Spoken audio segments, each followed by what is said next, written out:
Ma brillante communauté de programmation en .NET, sachez que c'est avec un grand plaisir que je réalise cette vidéo avec vous ce soir. Tout simplement parce que ces temps, il y a eu beaucoup d'attractions en fait sur cette page. Je vais dire par là qu'il y a eu plusieurs personnes qui se sont abonnées à cette page, ce qui est important pour moi, qui est important aussi pour vous également. Ça veut dire que vous êtes intéressés, vous êtes déterminés à devenir des grands programmeurs en environnement .NET.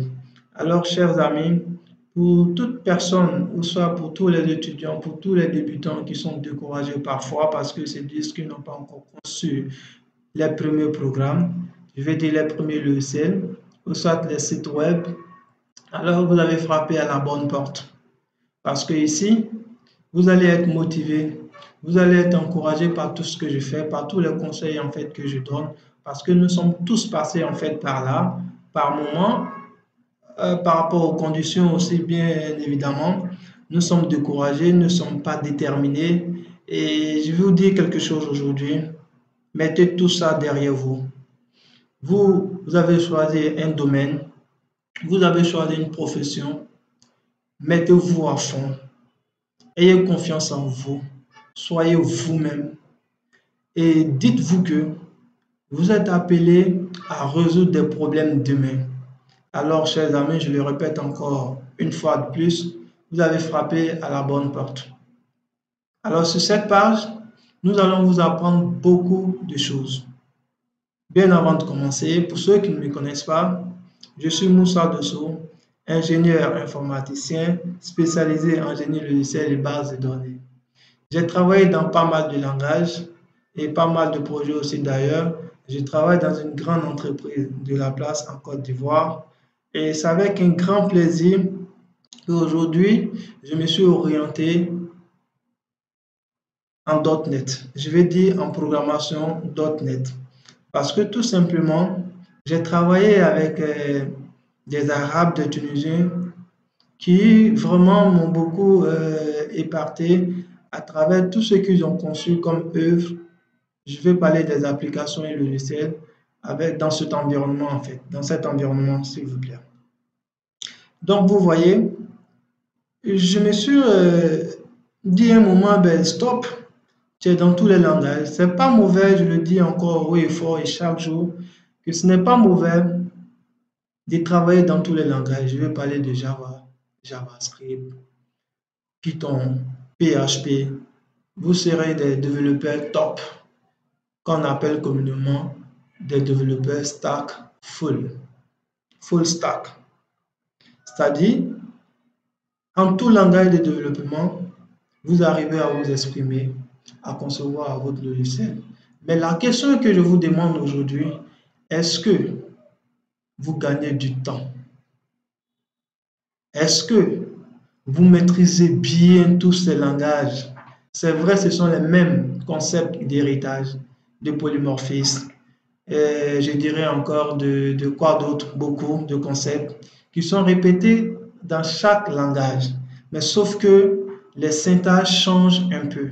Chers amis, c'est après toutes ces réflexions que j'ai décidé de me spécialiser en programmation .NET.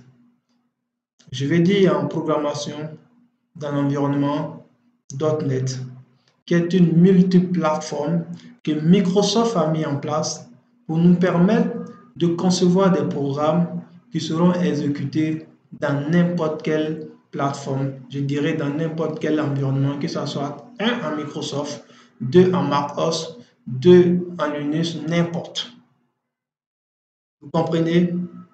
Donc, je vous encourage, pour tous ces débutants qui ne connaissent rien dans ces différents langages, je vais parler de Python, Java, C# et autres, qui sont encore étudiants en première année, qui commencent avec l'algorithme, après le langage C, c'est déjà très bon. Prenez au sérieux tout ce que vous faites. Parce que si vous avez mieux cerné, je dirais très bien cerné, les algorithmes, vous allez vous en sortir en programmation.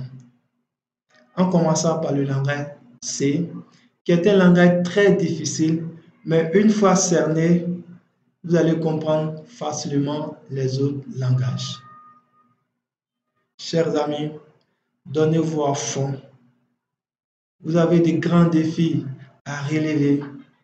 Vous n'allez pas passer toutes ces années d'études pour avoir un diplôme et ne rien connaître dans la pratique. C'est pas bon. OK? Donc, suivez tout ce que nous faisons sur cette page. Même si vous ne travaillez pas avec le langage C dièse, je vais parler de C Sharp, c'est pas mauvais, mais orientez-vous dès maintenant dans des langages en fait que vous allez vous mettre à fond, que vous allez apprendre pendant 1, 2, 3 années. Plus tard, vous serez des grands programmeurs dans ce langage. Vous allez gagner du temps. Vous allez pouvoir bien vous exprimer. Rien ne vous échappera dans ce langage en fait. Donc, ce n'est pas mauvais de vous spécialiser dans un domaine. Sur cette page, nous faisons que des tutoriels dans l'environnement .NET. Je vais parler de tout ce qui accompagne cet environnement en fait, de son langage C Sharp. Je vais parler aussi du gestionnaire de bases de données que Microsoft a mis en place pour créer et héberger nos bases de données. Je vais parler aussi des différents IDE comme Visual Studio et Visual Code, qui sont de très bons IDE, de très bons environnements de développement qui ont été mis à notre profil pour pouvoir nous exprimer en fait. Donc, chers amis, prenez au sérieux tout ce que nous faisons sur cette page. Vous allez voir qu'à la fin, vous allez comprendre beaucoup de choses. Vous serez orienté, vous allez pouvoir développer, concevoir en fait vos programmes, vos applications, tout et tout, et vous allez vivre de cela en fait, de ça en fait. C'est difficile, mais quand vous vous mettez à fond et qu'à la fin vous réalisez un programme, vous ne pouvez pas comprendre le plaisir en fait que cela fait de voir votre œuvre finie utilisée par les gens en fait. Est-ce que vous allez rester là à utiliser les œuvres des gens? Est-ce que vous allez rester là à parler sans faire? Chers amis, sortez de vos conforts, mettez-vous au travail, soyez relax, apprenez. Alors aujourd'hui, comme annoncé précédemment dans l'une de mes publications, que j'allais faire une vidéo sur la création d'une application web ou soit site web avec le framework MVC. Je dirais ASP.NET Core MVC. C'était très important pour moi de vous faire part en fait de ce framework. Pour tous les grands développeurs, ils connaissent ce framework MVC. C'est un pattern design, vous comprenez? Un pattern design en anglais, qui veut dire en français un patron de conception, un modèle d'architecture qui est beau à voir et à insérer, à adopter dans vos différents programmes. Parce que ça va vous faciliter la programmation en fait.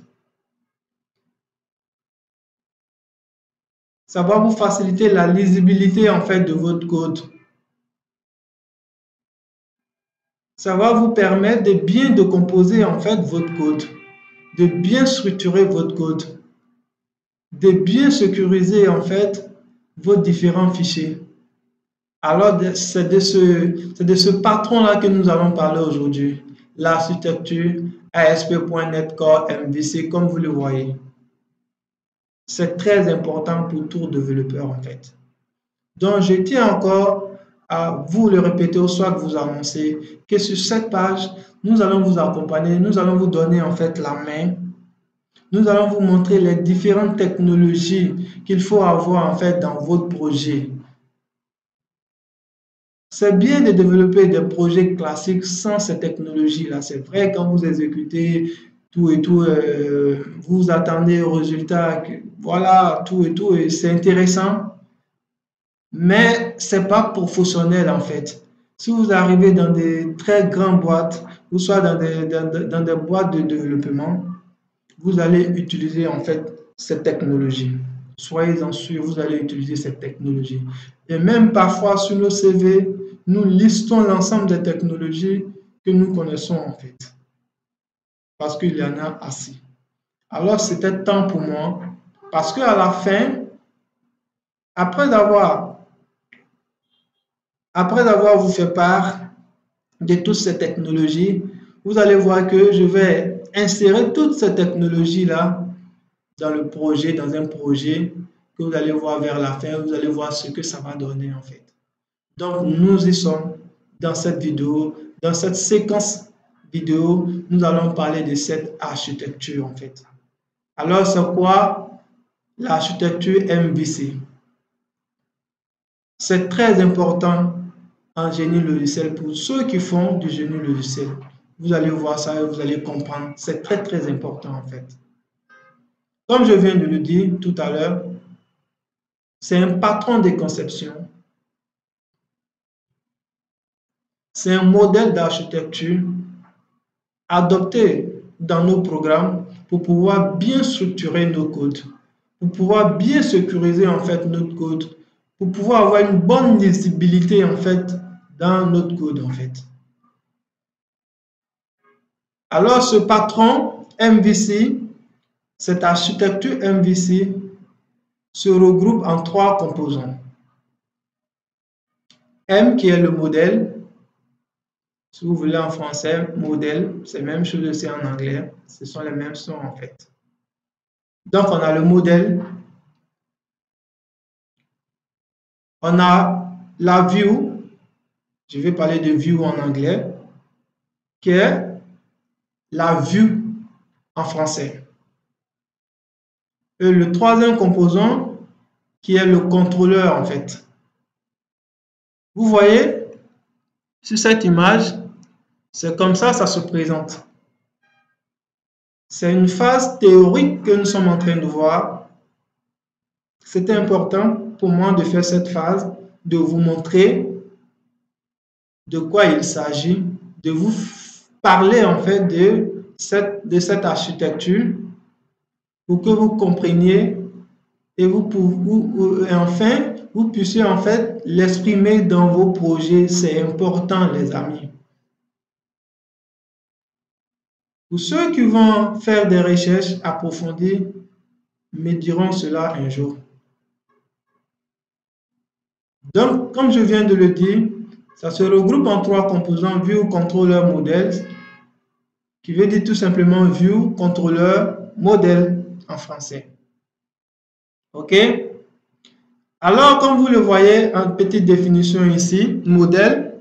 Le modèle, c'est quoi? Ce n'est rien d'autre. Le modèle représente en fait vos données. Je vais parler des différentes classes que vous allez construire en fait dans votre projet. Si par exemple, je sais que dans mon projet, j'aurai affaire à des utilisateurs, alors je vais construire par exemple une classe utilisateur où je vais définir les attributs de cette classe, les méthodes si bien sûr il y en a. Donc, les modèles représentent en fait ces classes-là, ces données-là, qu'on appelle les données, ces classes. Vous comprenez? Après les modèles, nous allons parler en fait des vues. Les vues, c'est quoi? Les vues représentent les interfaces en fait. C'est-à-dire, lorsque vous êtes sur un client léger, je vais parler des navigateurs, vous allez voir des champs par-ci, par-là sur une page. C'est ça, la page même avec ses composants, les champs que vous voyez, c'est ça en fait les interfaces. Si c'est un logiciel aussi, c'est pareil, vous allez voir une fenêtre avec les composants, je vais parler des contenus qui sont les champs, tout et tout. C'est ça, les interfaces utilisateurs. Ok, chers amis? Donc, nous allons passer maintenant au contrôleur. Le contrôleur, c'est quoi? Les contrôleurs vont gérer en fait l'aspect logique de notre programme en fait. Je vais parler des demandes des utilisateurs. Si vous voulez, les opérations logiques. Lorsque un utilisateur veut insérer des données dans la base de données, ou lorsque un utilisateur veut récupérer des informations, il va forcément passer par le contrôleur. Ok? Le contrôleur va interagir en fait avec quoi? Il va interagir avec le modèle en fait, pour envoyer bien évidemment les données dans la base, comme aussi aller récupérer les données dans la base et venir les afficher dans la vue en fait, pour que l'utilisateur voie. Voici un peu le rôle du contrôleur. Ok? Et tout juste en bas, vous avez une très belle image qui illustre tout ça. C'est-à-dire de l'utilisateur au client léger, qui est notre navigateur, du navigateur au MVC. Je vais parler du modèle View Controller. Vous voyez, lorsque l'utilisateur entre une URL sur un navigateur, dans la barre, je vais parler bien sûr, dans la barre d'un navigateur, il aura accès à une page web sur laquelle il va faire des requêtes qui vont aller dans le contrôleur. Le contrôleur qui va interagir avec le modèle et les views pour ramener une réponse dans le navigateur pour que l'utilisateur puisse avoir accès à ces informations. Vous voyez? Donc, chers amis, avant de rentrer dans la phase pratique, c'était important pour moi de vous faire part de ça. Je vais parler de l'architecture MVC. Alors, sans plus tarder, parce que je ne vais pas faire une longue vidéo, nous allons partir dans la phase pratique. Comment est-ce que vous pouvez créer un projet accompagné de l'architecture MVC dans l'environnement .NET? Donc, si vous me le permettez, je vais cliquer ici, ou soit cliquer sur mon IDE Visual Studio 2022.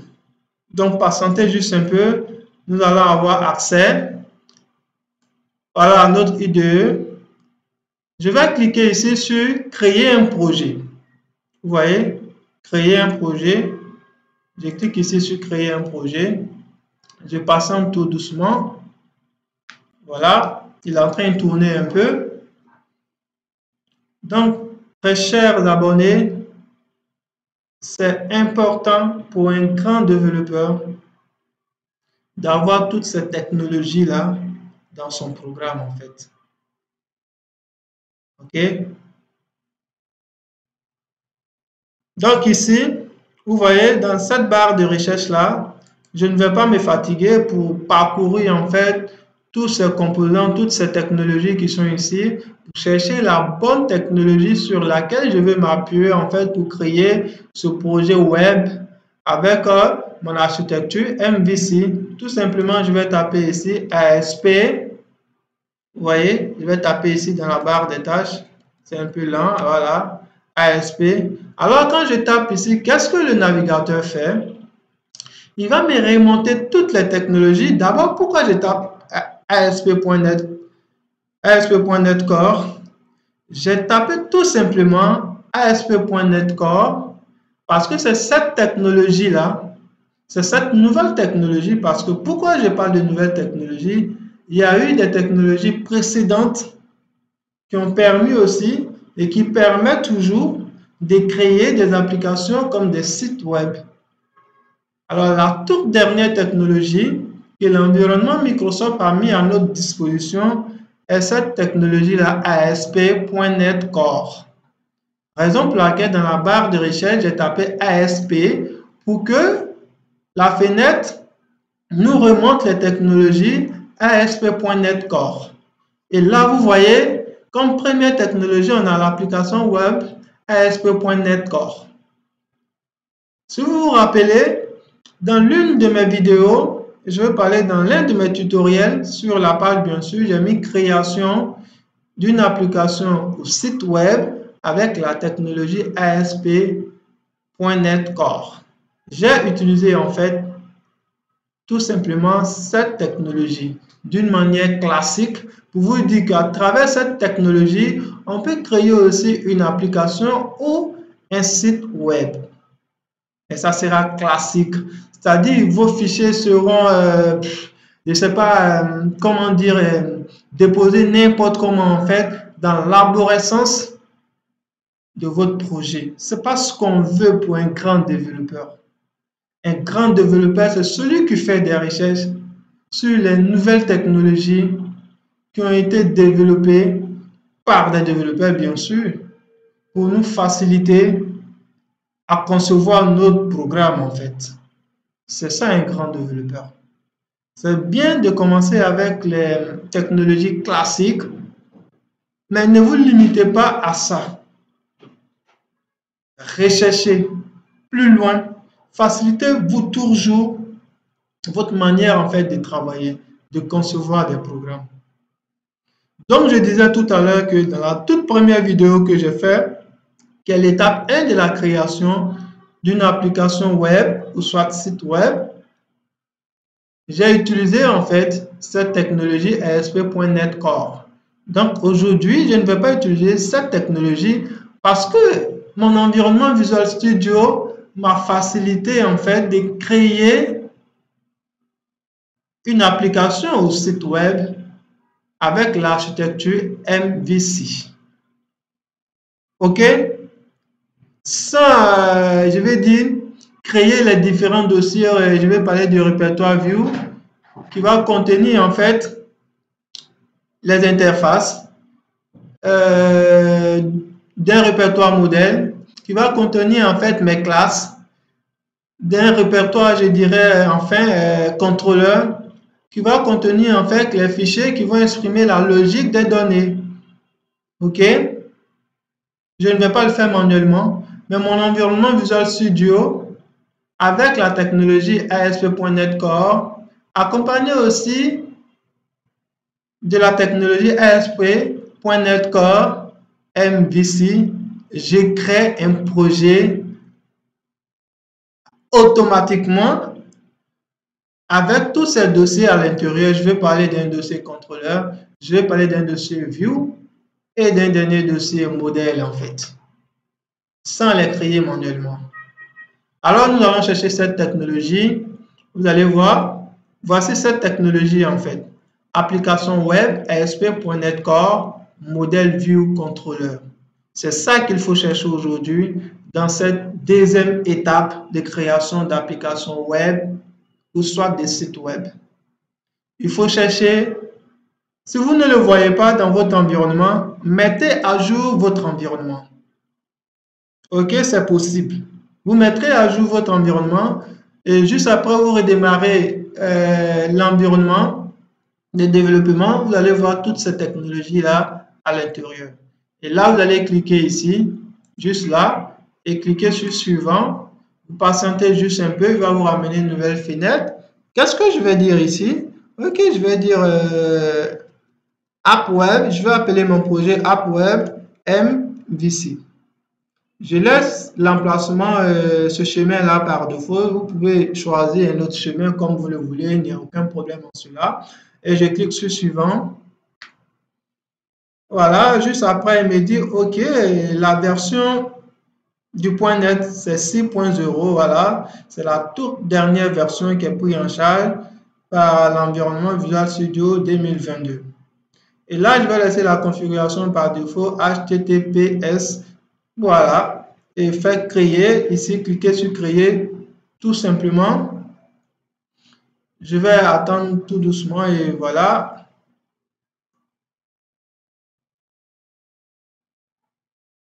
Vous voyez, chers amis, il n'y a rien de difficile.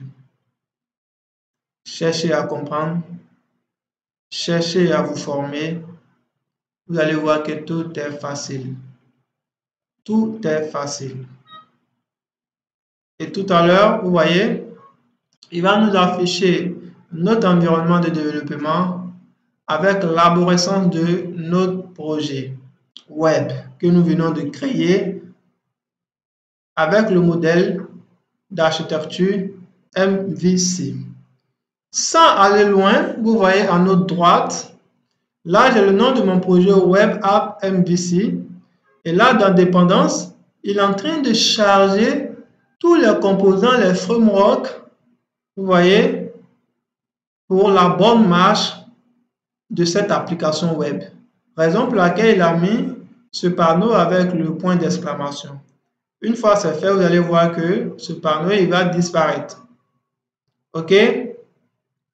Donc voici un peu l'arborescence de nos projets où nous avons les différents répertoires dépendants dans lesquels il y a les sous-répertoires. On a Properties qui est propriété.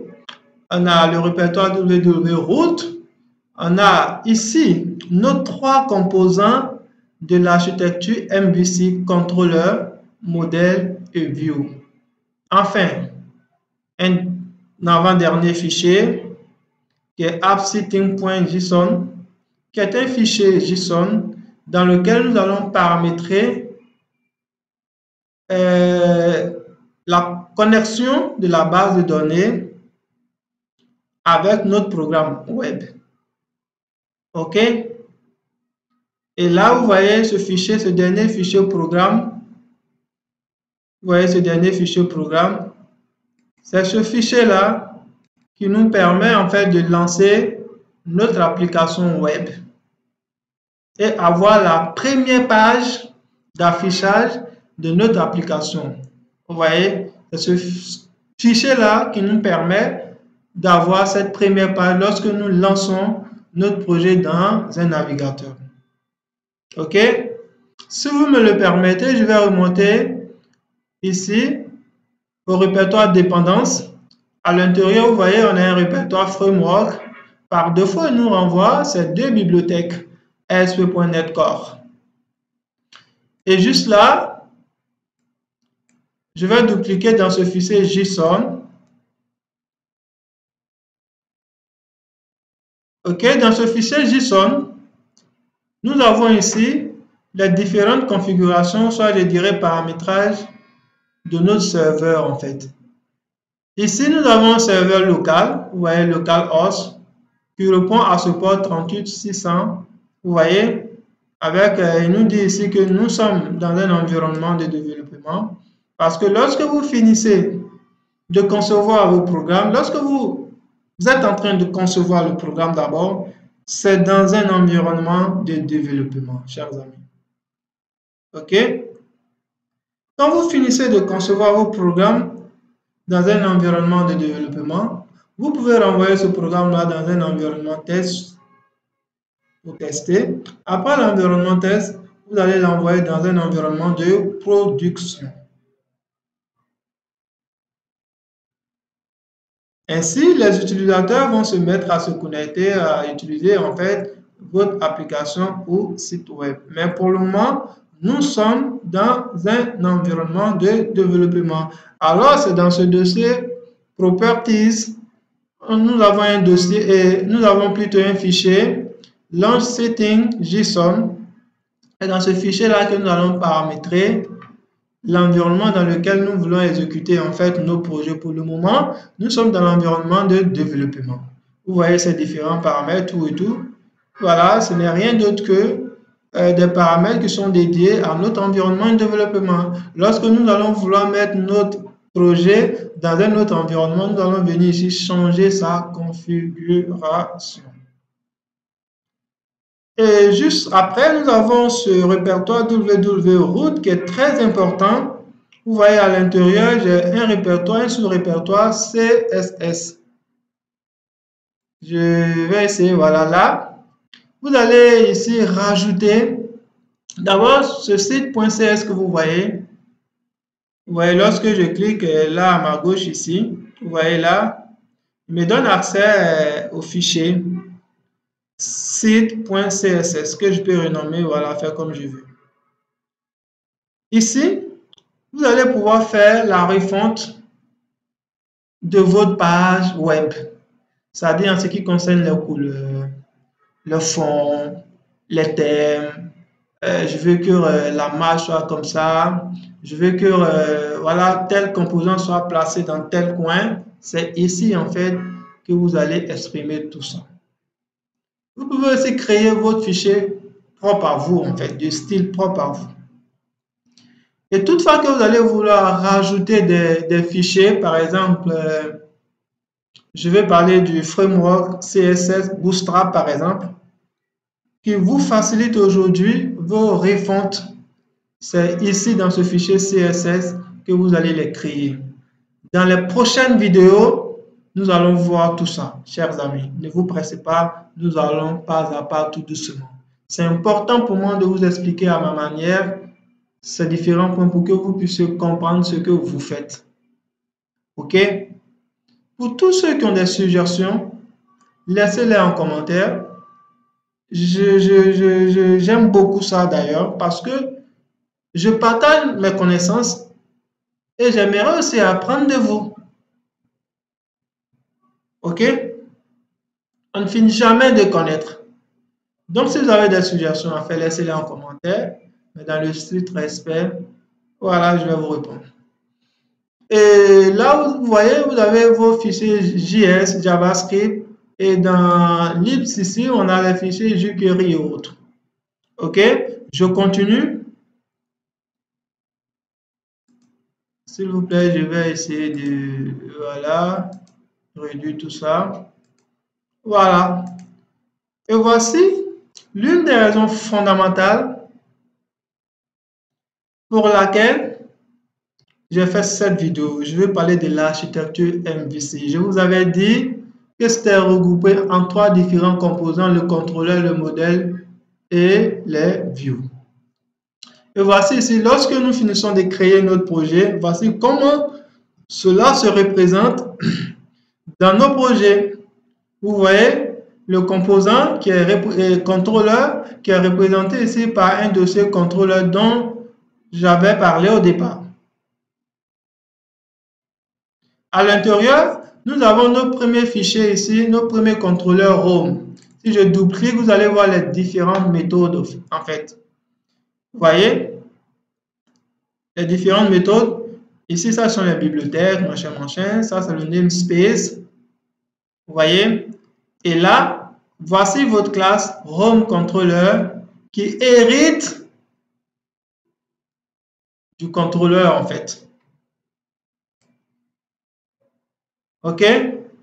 Pour vous dire tout simplement que c'est un contrôleur, il va se comporter, cette classe va se comporter comme un contrôleur en fait.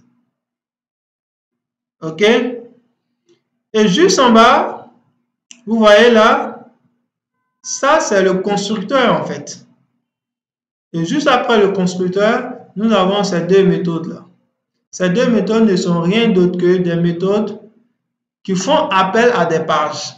Par exemple, la page index et la page privacy que nous allons voir tout à l'heure.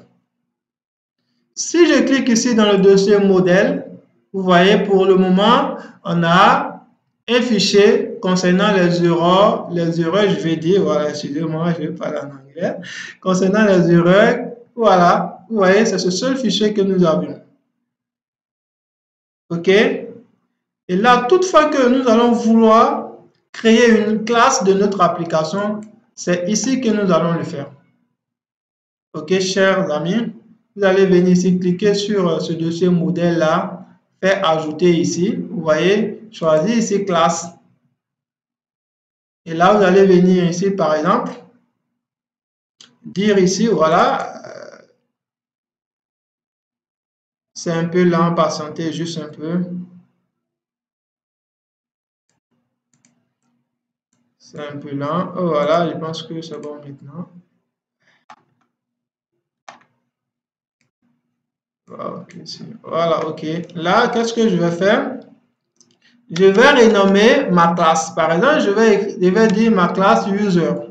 Et je vais faire entrer, vous voyez, je passe tout doucement. Vous voyez, c'est ce que je viens de vous dire tout à l'heure. Et là, il m'a inséré la classe user ici. Et qu'est-ce que je vais faire? Je vais définir, par exemple, les attributs, les propriétés de ma classe user. Pour dire que user aura un ID, bien sûr, que je vais dire privé, par exemple.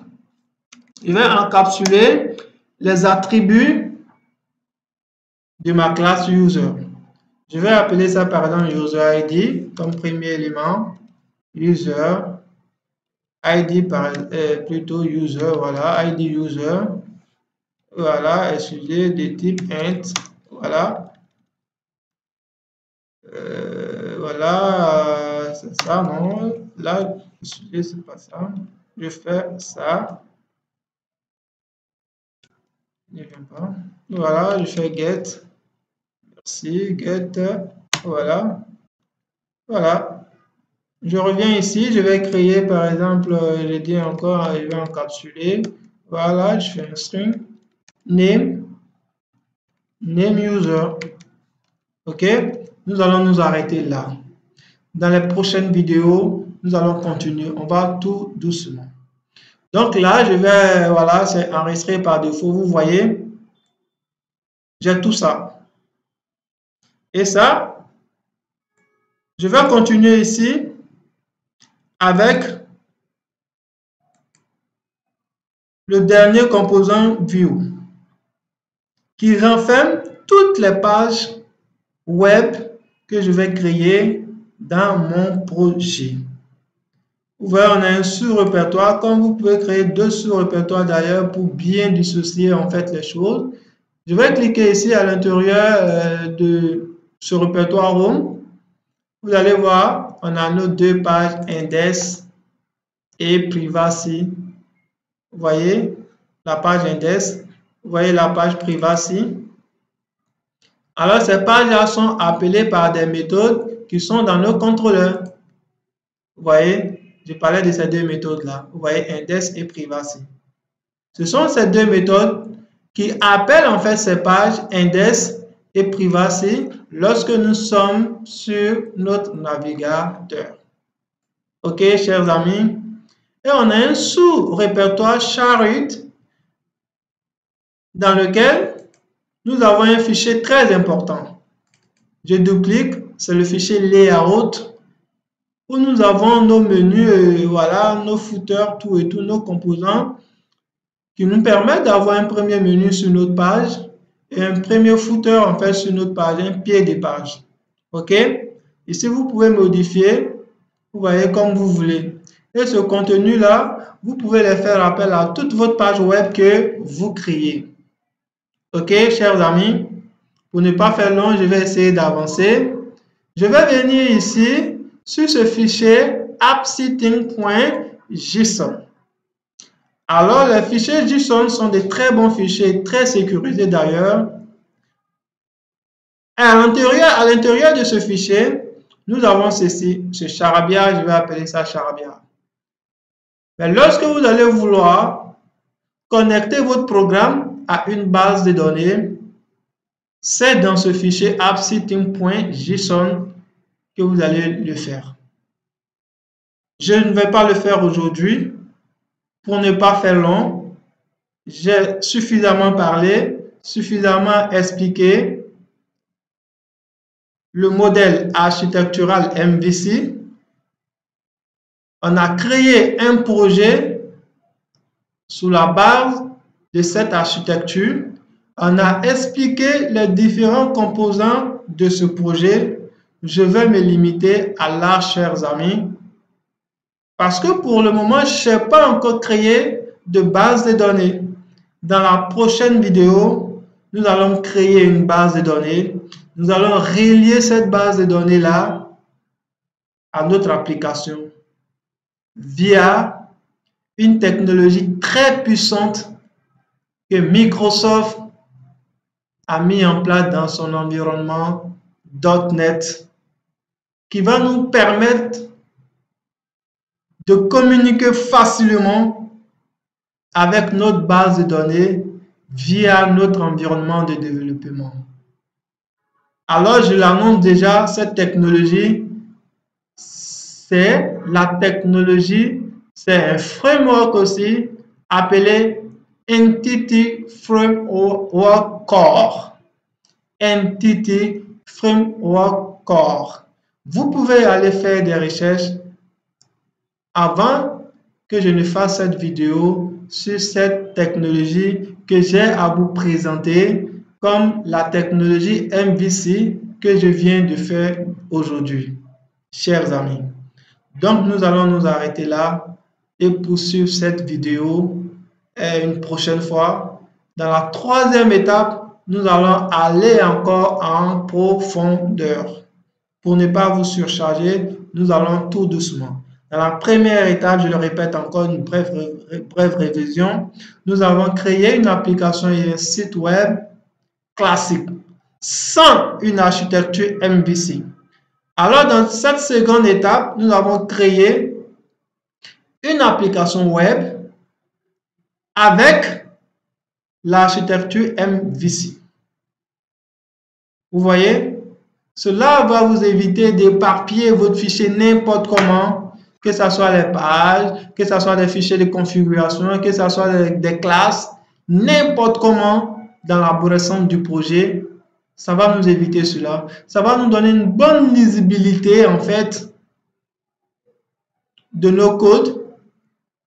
Ça va nous permettre de détecter vite les erreurs dans notre code. Ça va sécuriser en fait notre code. Ça va faire beaucoup de choses, chers amis. C'était important pour moi de vous faire part de cette technologie-là.